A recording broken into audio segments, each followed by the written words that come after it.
The sentiment on the energy transition at the beginning of 2025 is a lot different than the outlook 5 or 10 years ago. We had the Paris Agreement in late 2015. We had Glasgow in 2021. Governments and organizations embarked on policies to reduce energy-related emissions. Energy plays a central role in climate change. Despite these commitments, the pace to reach net zero has been uneven, and unilateral actions are creating uncertainty for climate policy. Against this backdrop of geopolitical tensions, market turbulence, and economic dependence on coal, Indonesia needs to navigate a path to reconcile domestic energy needs with Indonesia's climate action plans and Indonesia's objective of industrializing its economy, to create inclusive growth along the way and realize the Golden Indonesia 2045 vision. With that, let me ask or address the first challenge, balancing critical objectives in Indonesia's energy sector: energy security, energy equity, and energy transition. What is the right balance to reconcile domestic needs for reliable, affordable, and accessible supply of energy with transitioning to cleaner energy? I'll start on my left, Ondo-san. Thank you very much for having me today. As power solution brand of Mitsubishi Heavy Industries Japan, we Mitsubishi Power always put the highest priority to provide reliable and stable power generation systems in Indonesia more than 6 decades. So for us to provide baseload capacity to Indonesia is quite important. And with balancing those needs, and one of the key areas we are focusing is the gas. So with having the gas, instead of the aged coal facility, that we can automatically reduce 65% carbon dioxide due to the difference of the thermal efficiency. In addition to that, this gas firing facility has a potential to co-fire the cleaner fuels like hydrogen or ammonia. So it does mean with having those gas solutions, we can meet both energy security objectives and sustainability objectives.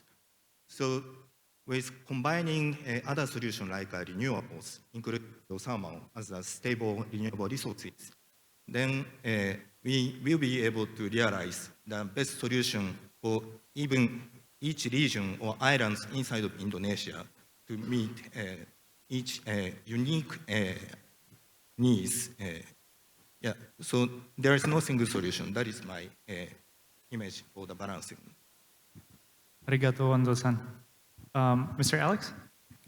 Thanks for the question. I think, personally, this is a very difficult conundrum between balancing the immediate needs of today versus the future needs of tomorrow. In Sembcorp, we are very committed to transform our portfolio from brown to green. So since 2021, we have made very meaningful progress in renewable energy. We've grown the renewable energy sector in a very, very significant way. We continue to deploy more than half of our capital in the renewable sector. And the natural gas business for us, fortunately, has been very highly contracted. So it provides that cash for us to continue to grow the renewable energy sector. And for us, Indonesia remains a very, very important market for us to continue to grow. Mr. Anthony? Yeah, no, thank you.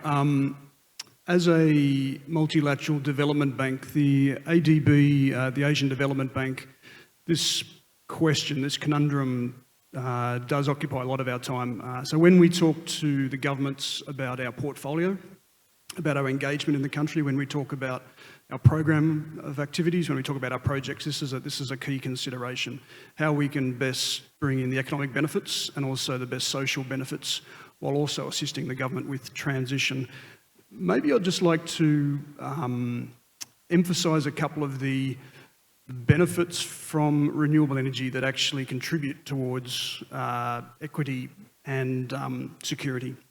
So while there is competition between the three areas, there's also a lot of synergies between the three. On the equity side, we do see that renewable energy is affordable for the first round of investments. When you get further out for the more risky projects, it may be marginal still, but the next round of investments tend to be cheaper, and that puts a downward pressure on tariffs, which is an excellent thing for the equity. In terms of health impacts, shifting from coal-fired power plants to renewable energy also has, and you can measure this, significant benefits for health impacts. There's various studies that have been done, but I think there was a 2023 IES report that estimated 10,500 deaths attributable to pollution from coal-fired power plants and $7.4 billion worth of health costs.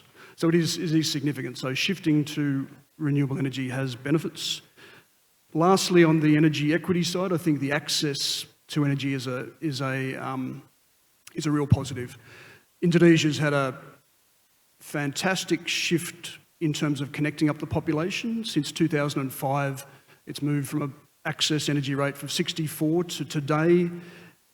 Since 2005, it's almost 100%, 99.6 or something. Renewable energy allows that to be an affordable transaction because once you get out into the remoter areas, transporting diesel to the remote centres is very expensive. So introducing hybrid systems is a real win-win for equity. And lastly, just around security, energy security, there's real benefits from the energy transition around supply security. Domestically generated renewable energy gives you a certain buffer, and also around price stabilisation. So once you invest in renewable energy, you tend to lock in the forward costs so that you're not then exposed to the fluctuating international or national fuel costs, fossil fuel costs. So there's just a couple of ways that we see that renewable energy, the energy transition, actually benefits security and equity. Thanks. Hendra? Thank you for the questions. I think before addressing the questions, I think Indonesia has a unique challenges. It's different from other countries. That number one, Indonesia is an island country, so and the source of energy is 70% of the demand is coming from Java, Indonesia, 17% from Sumatra. And currently, there is no connectivity within all these islands, 17,000 islands. So that's become an issue. We cannot export renewable energy from Sumatra to Java or otherwise. And the third reason is the characteristic of energy demand, with this 80% of it is baseload. So there is no easy solution, right? So I think how to balance it is between the reliable, affordable, and transitions. So I think Indonesia must carefully phase out this through by prioritizing the energy security, while also at the same time gradually shifting toward cleaner energy. And at the end, once you reach a certain economy of scales, the cost will come down. That will be addressing the affordability issue. So I think that's the more realistic approach, given the challenges that Indonesia have. Nuki? Balancing the energy supply, coming with what you mentioned on this, reconciling the energy demand. In terms of total final energy consumption, the country will increase 3.70% annually up until 2040. And listening what Pak Balin mentioned this just now, that the growth can be up to 8%, meaning that the FEC growth also can be double. So that a big challenge will be coming out, because if we're looking at the old strategy in terms of this energy security balance, in the power sector, for example, we have to have this 30, 30, and 30% of the energy supply in power sectors. Japan give a very good example when they have this 30% from gas, 30% from coal, and remaining 30% of generating power from nuclear. But when nuclear is, this stop to producing electron, that's becoming a problem. So this kind of balance need to be also introduced with the clean energy technology, which is definitely is going to come, because we cannot later on rely heavily on the hydrocarbon. And these important things not because we have to, but because of the energy demand, as I mentioned previously, increases drastically. So sort of 20%, 30% have to come up in power sectors, and also including in the fuel sectors, both industrial sectors for thermal as well as the transportation sectors. I think those numbers are quite relatively relevant and needed to be done, but a lot of discussion and bottlenecks ahead that we have to really tackle together. Thank you. I heard about Indonesia's unique challenges in being an island country, things like transmission, things like imbalances in energy supply, and also where energy is in demand. Let's shift on the focus on energy, the renewable energy potential, unlocking Indonesia's abundant renewable energy potential. So perhaps the first question to Pak Hendra, on specifically thermal energy, where Indonesia is uniquely placed. What are the technical challenges related to renewables, in particular geothermal energy, Pak Hendra? Okay, thanks. I think,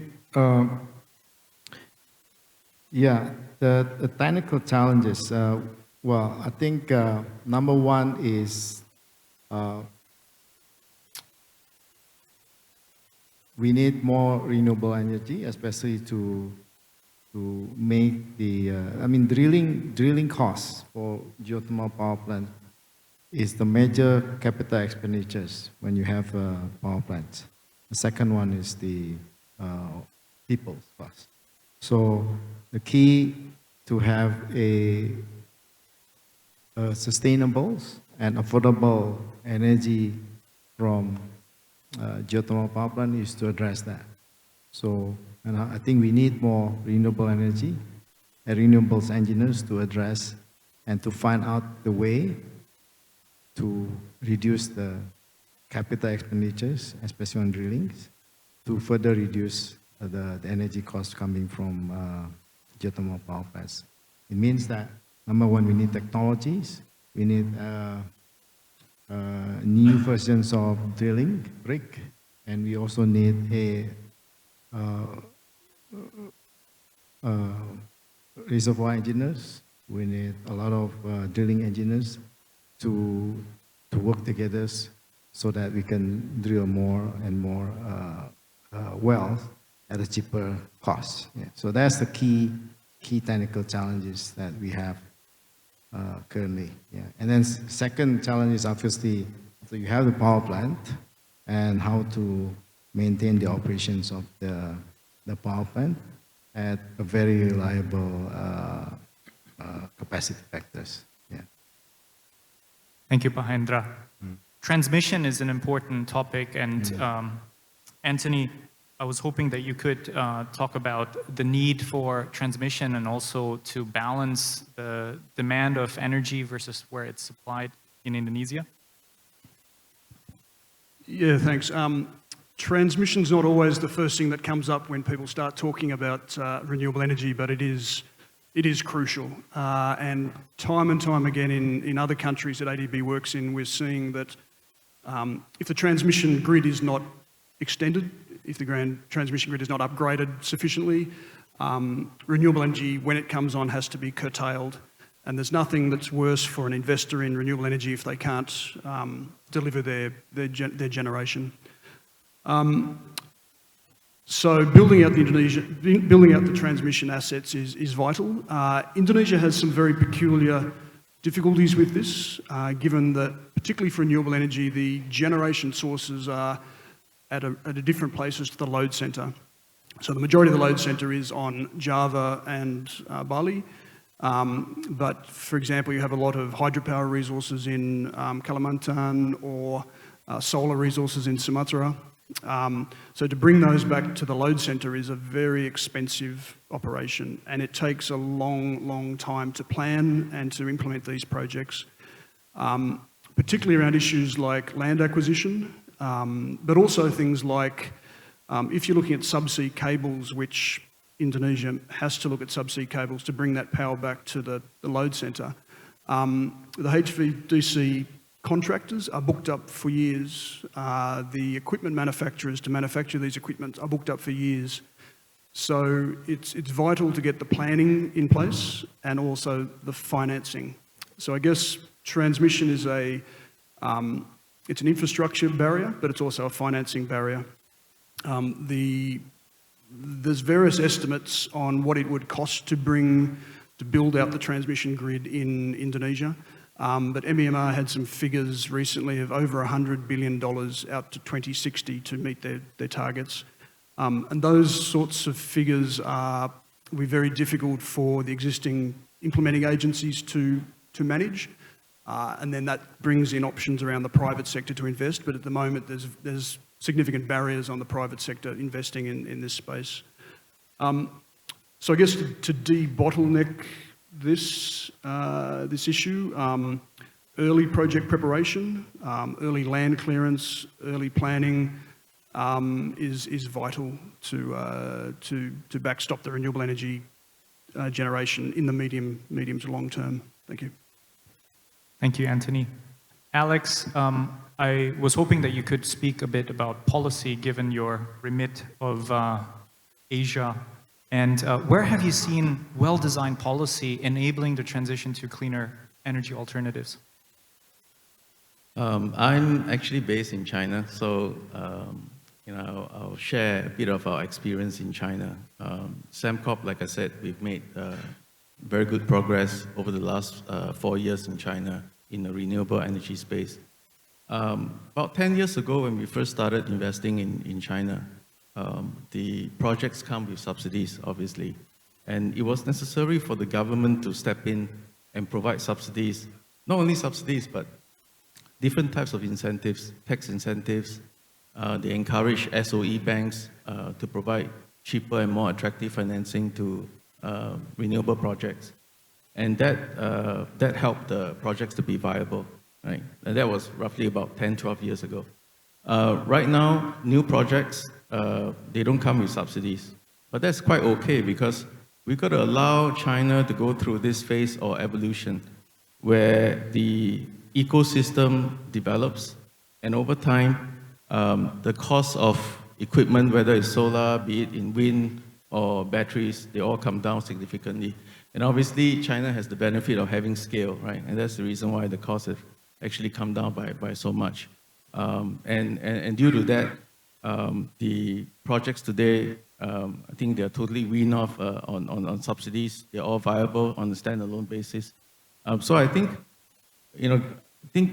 Indonesia has some similarities with China. If you look at the scale, size of the market, the abundance of coal, and I think the government would have to step in and provide some incentives for the renewable sector to grow. Thank you, Alex.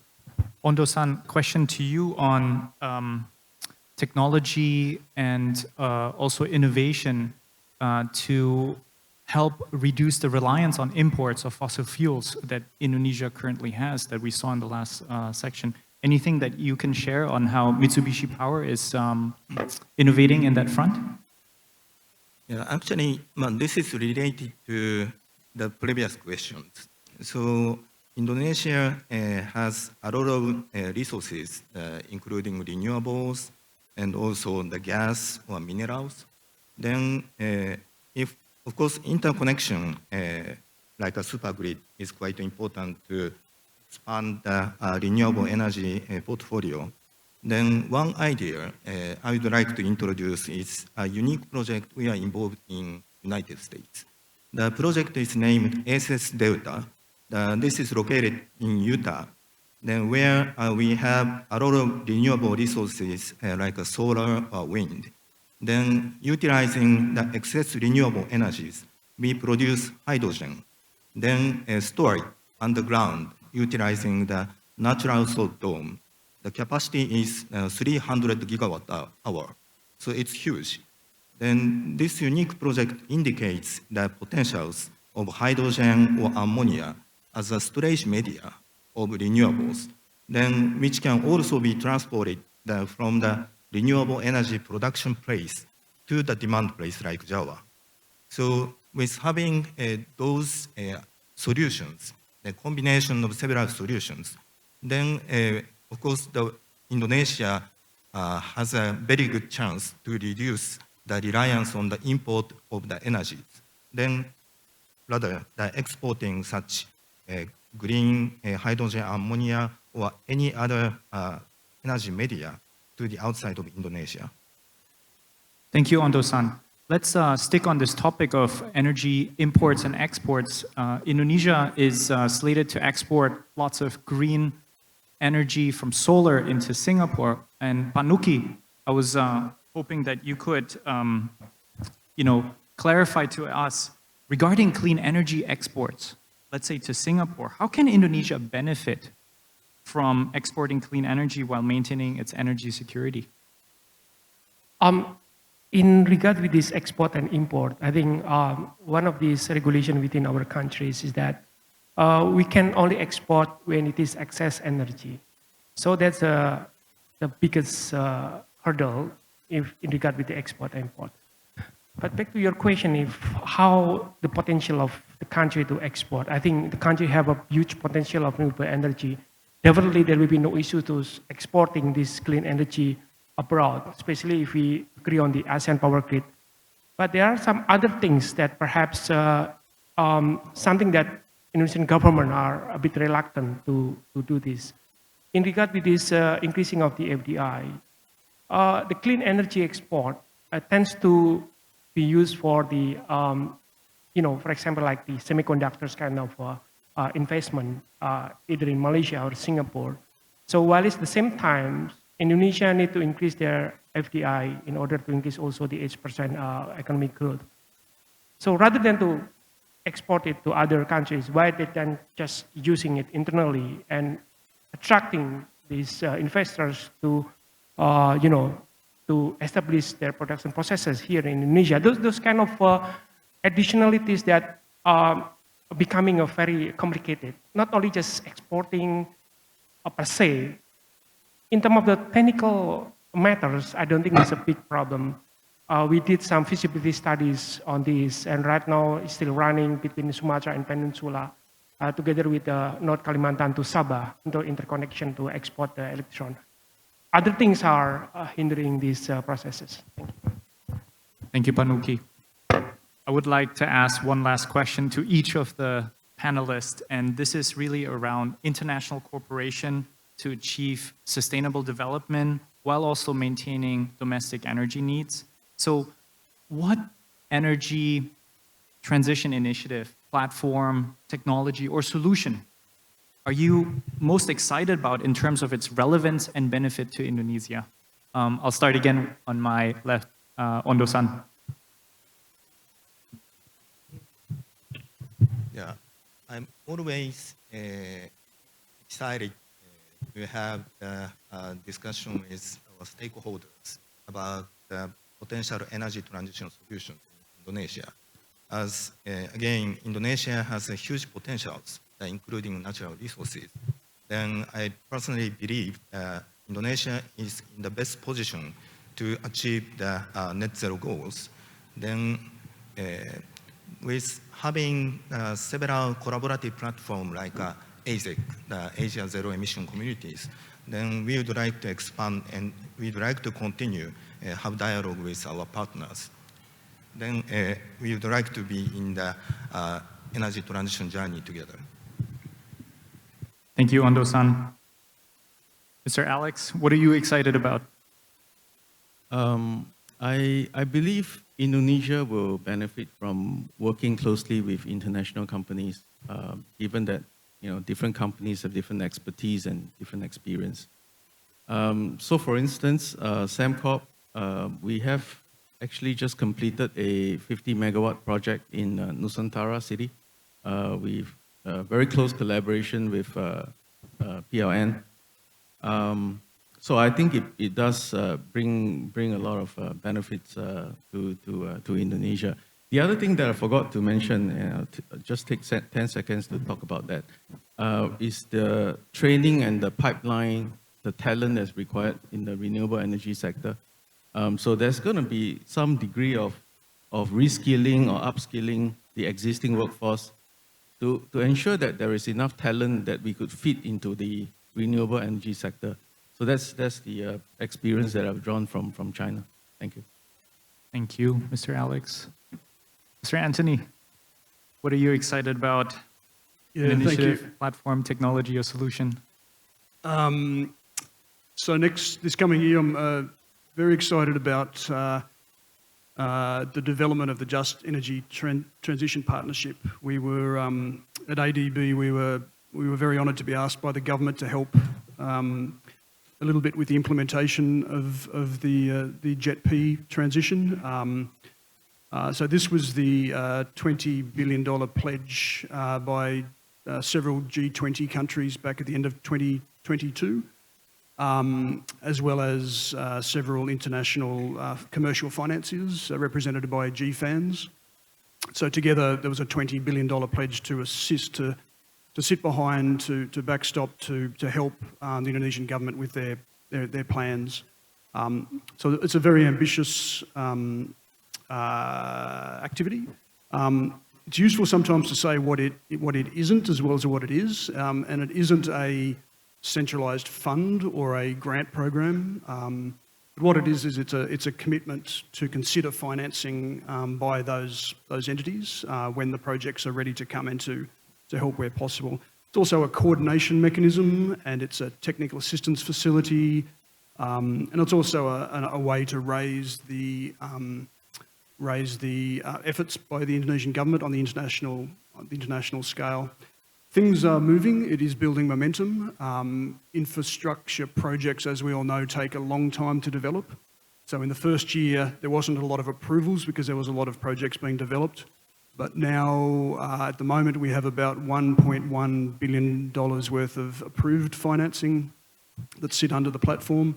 And there's a further 4.8 to $5.5 billion in advanced projects, which should become for financing consideration in relatively shortly. So that is a significant amount of money which is starting to flow through the transaction, and it is building momentum. So I'm very excited to see where that heads into the new year. Thank you. Yeah. Thank you, Anthony. Hendra? Yeah, I think well, we would like to see a framework that, in terms of to accelerate energy transitions, so we would like to see framework that allows renewable energy power plants to establish the direct PPA with industrial end users who is willing to pay higher rate for sustainable energy, such as data center, green industrial park. Any initiative to improve the existing electricity transmission network that we currently have,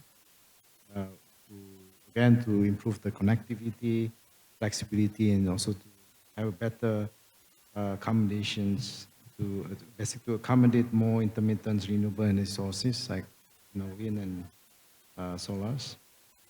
Asian Power Grid Initiative.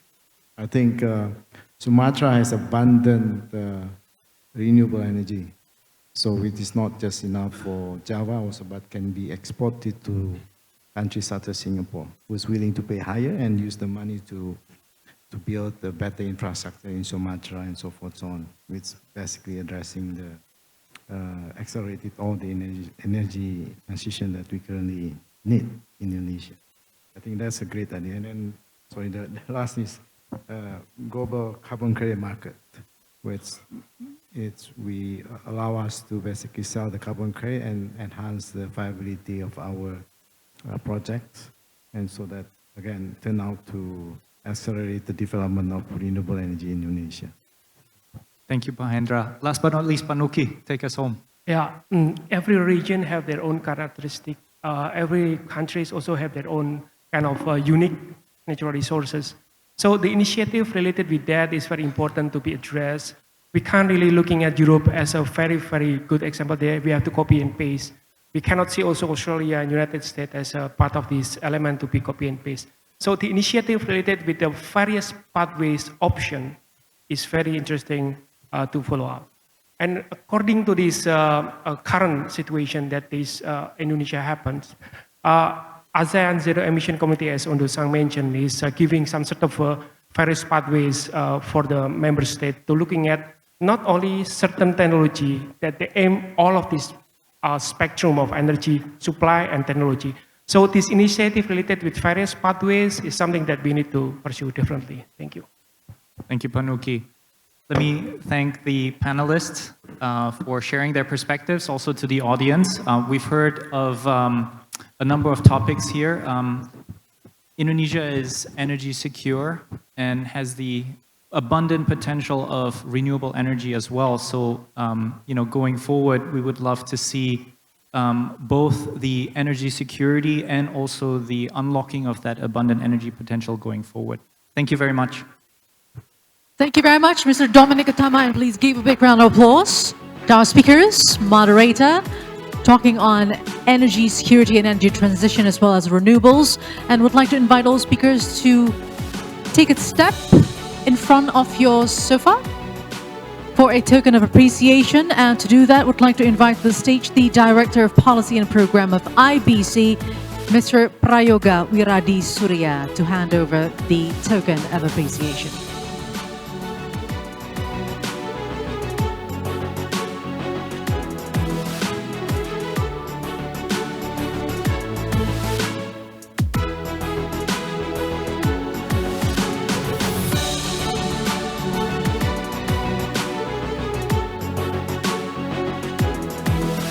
Thank you for all of the insights on exploring the energy transition and energy security in Indonesia, a powerful sector to this country. All speakers and of course, moderator, thank you very much once again. Now let's take this moment for a photo opportunity. You could face the camera and smile, gentlemen. All right, in 3, 2, 1. Yes, nice smile.